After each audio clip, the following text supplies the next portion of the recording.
गिरिराज सिंह ये अपने विवादित बयानों के लिए कुख्यात है। अक्सर मुसलमानों के खिलाफ जहर की उल्टी करता है। हिंदू स्वाभिमान यात्रा इसका नाम दिया गया है, लेकिन असल में ये रणवीर सेना गुंडागर्दी यात्रा है। रणवीर सेना के बारे में दर्शक जानते हैं कि बिहार का सबसे खूंखार आतंकवादी संगठन है, प्रतिबंधित संगठन है। इस संगठन ने बिहार में बड़े बड़े नरसंहार किए। इसका उद्देश्य दो है। एक उद्देश्य तो है कि अल्पसंख्यकों के बीच दहशत पैदा करना, मुसलमानों को डराना धमकाना, और दूसरा उद्देश्य है दलितों को डराना धमकाना। 2012 में रणवीर सेना का जो सरगना था बरमेश्वर मुखिया, वो की मौत मारा गया।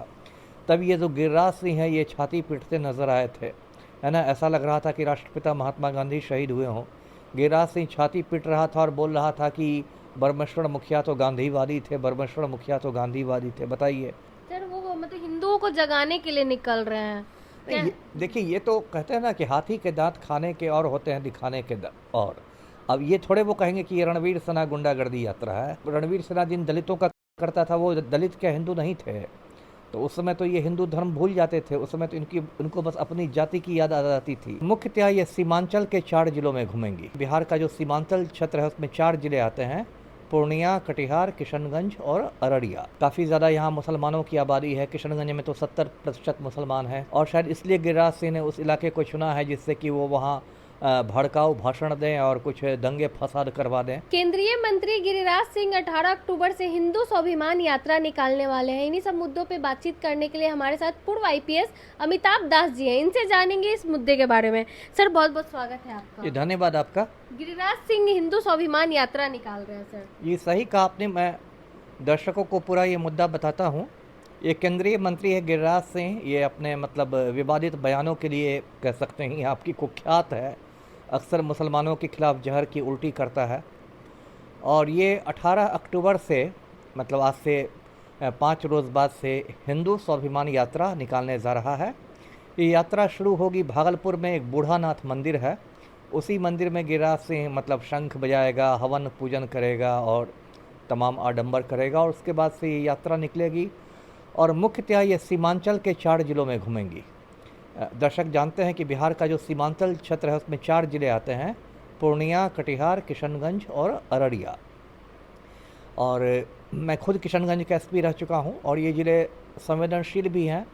काफ़ी ज़्यादा यहाँ मुसलमानों की आबादी है। किशनगंज में तो 70% मुसलमान हैं, कटिहार में भी काफ़ी हैं। मैं सांप्रदायिक रूप से भी काफ़ी संवेदनशील है, और शायद इसलिए गिरिराज सिंह ने उस इलाके को चुना है जिससे कि वो वहाँ भड़काऊ भाषण दें और कुछ दंगे फसाद करवा दें। ये उनकी मंशा रही है, और उनका कहना है कि बांग्लादेश में जो अत्याचार हिंदुओं पर हुए हैं उसका ये विरोध करने के लिए। तो लेकिन मणिपुर भी 1 साल से चल रहा है, उस पर तो गिरिराज सिंह का मुंह कभी नहीं खुला है। तो मणिपुर भारत का ही एक हिस्सा है। और इसके बारे में दर्शकों को ये भी बताऊं कि ये है हिंदू स्वाभिमान यात्रा, इसका नाम दिया गया है, लेकिन असल में ये रणवीर सेना गुंडागर्दी यात्रा है ना। और मेरे सूत्रों ने बताया है कि ये जो यात्रा होगी गिरिराज सिंह की, इसमें बेगूसराय के सैकड़ों लुच्चे, लफंगे, गुंडे, मवाली शामिल होंगे। बेगूसराय आप जानती हैं कि उसका संसदीय क्षेत्र है, वहीं से चुनाव लड़ता है गिरिराज सिंह। और ये जो लुच्चे लफंगे शामिल होंगे बेगूसराय के, इनमें बहुतों के पास अवैध हथियार रहेंगे, कट्टा वगैरह रहेगा। और इनको यह भी कहा गया है कि यदि मतलब मौका मिलने पर ये दलित लड़कियों के साथ गलत हरकत करें, छेड़खानी करें, उनको मोलेस्ट करें। और देखिए, इसका उद्देश्य 2 है। मैं साफ बताता हूँ, मैं तो साफ बोलने वाला आदमी हूँ। एक उद्देश्य तो है कि अल्पसंख्यकों के बीच दहशत पैदा करना, मुसलमानों को डराना धमकाना, और दूसरा उद्देश्य है दलितों को डराना धमकाना।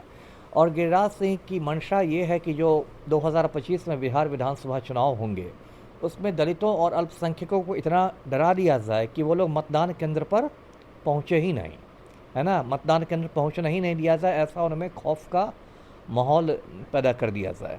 अब आप जानती हैं कि जो रणवीर सेना के बारे में दर्शक जानते हैं कि बिहार का सबसे खूंखार आतंकवादी संगठन है, प्रतिबंधित संगठन है। इस संगठन ने बिहार में बड़े बड़े नरसंहार किए, और इसने इतने नरसंहार किए रणवीर सेना ने कि बाद में जहानाबाद जिले से कटकर एक अलग जिला बनाना पड़ा सरकार को, अरवल जिला।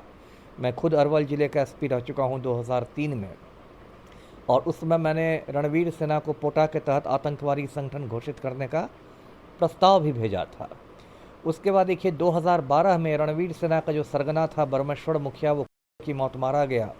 तब ये जो गिरिराज सिंह है ये छाती पीटते नजर आए थे, है ना। ऐसा लग रहा था कि राष्ट्रपिता महात्मा गांधी शहीद हुए हों। गिरिराज सिंह छाती पीट रहा था और बोल रहा था कि बरमश्वर मुखिया तो गांधीवादी थे, बरमश्वर मुखिया तो गांधीवादी थे। बताइए, जो बिहार का सबसे खूंखार आतंकवादी था बरमश्वर मुखिया, उसको ये गिरिराज सिंह गांधीवादी बता रहा था। इतना ही नहीं, भोजपुर जिले में जो बरमश्वर का पैतृक गांव है बेलाउड, वहाँ भी गिरिराज सिंह छाती पीटते पहुँच गया था। तो मुख्य रूप से ये रणवीर सिन्हा का एजेंट रहा है, और ये बात मैंने नवंबर 2014 में सरकार को सूचित किया था लिखित रूप में। नवंबर 2014 में मैं बिहार राज्य मानवाधिकार आयोग में तैनात था, और उसके कुछ दिनों पहले ये नरेंद्र मोदी सरकार में मंत्री बना था गिरिराज सिंह। तो मैंने विशेष शाखा जो है बिहार पुलिस की खुफिया इकाई, उसको मैंने सूचित किया था लिखित में कि अभी भी यूट्यूब पर मेरे आपको इंटरव्यू मिल जाएंगे उस बाबत। मैंने कहा था कि जो गिरिराज सिंह है ये रणवीर सिन्हा का एजेंट है, और रणवीर सिन्हा से इसकी मिली भगत है। तो ये जो हिंदू स्वाभिमान यात्रा हो रहा है, मैं आप दर्शकों को इसके प्रति सावधान करता हूँ। पहली बात तो मैं बिहार सरकार से मांग करता हूँ, पलटू राम से मांग करता हूँ कि इस यात्रा को तुरंत प्रतिबंधित किया जाए। नहीं तो जिस तरह आडवाणी की रथ यात्रा जहाँ जहाँ गई थी 1990 में, हर जगह दंगे भड़के थे और की नदी बही थी, अंत में समस्तीपुर में आडवाणी को गिरफ्तार किया गया था। तो गिरिराज सिंह को भी दंगा करने से रोका जाए। और दूसरी बात, मैं दलितों से भी अपील करूंगा कि इस पूरी यात्रा के दौरान अपनी बहू बेटियों की इज्जत की हिफाजत करें और इस यात्रा का शांतिपूर्ण तरीके से विरोध करें। जी सर, वो मतलब हिंदुओं को जगाने के लिए निकल रहे हैं क्या? देखिए, ये तो कहते हैं ना कि हाथी के दांत खाने के और होते हैं दिखाने के और। अब ये थोड़े वो कहेंगे कि ये रणवीर सिन्हा गुंडागर्दी यात्रा है, ये सच्चाई तो मैं बताऊंगा ना। वो तो कहेंगे ही हिंदू स्वाभिमान यात्रा है, हिंदुओं को जगाएंगे। लेकिन हिंदुओं में क्या, जो रणवीर सिन्हा जिन दलितों का करता था वो दलित क्या हिंदू नहीं थे? तो उस समय तो ये हिंदू धर्म भूल जाते थे, उस समय तो उनको बस अपनी जाति की याद आ जाती थी। तो बुनियादी तौर से ये लोग परम पाखंडी लोग हैं। और आप जानते हैं गिरिराज सिंह के बारे में, मुसलमानों के खिलाफ जहर की उल्टी करते रहता है, जहाँ कुछ बोलिए आपको पाकिस्तान का वीज़ा देने लगेगा। कह रहे हैं कि पूर्वजों से गलती हुई है, अगर पाकिस्तान भेज देते मुसलमानों को तो हमारी बेटियां सुरक्षित रहती है। हाँ, तो और रणवीर सिन्हा वालों को क्यों नहीं भेज देते? तब दलितों की बहू बेटियां सुरक्षित रहती।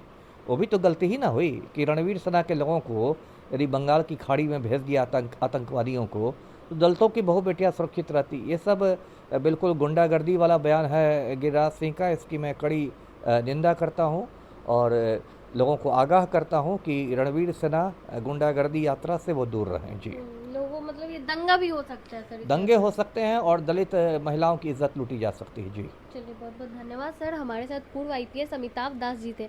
आपने सुना इन्होंने क्या कुछ कहा। बाकी आप गिरिराज सिंह की यात्रा को लेकर क्या कुछ सोचते हैं, अपनी राय कमेंट बॉक्स में ज़रूर दें। धन्यवाद।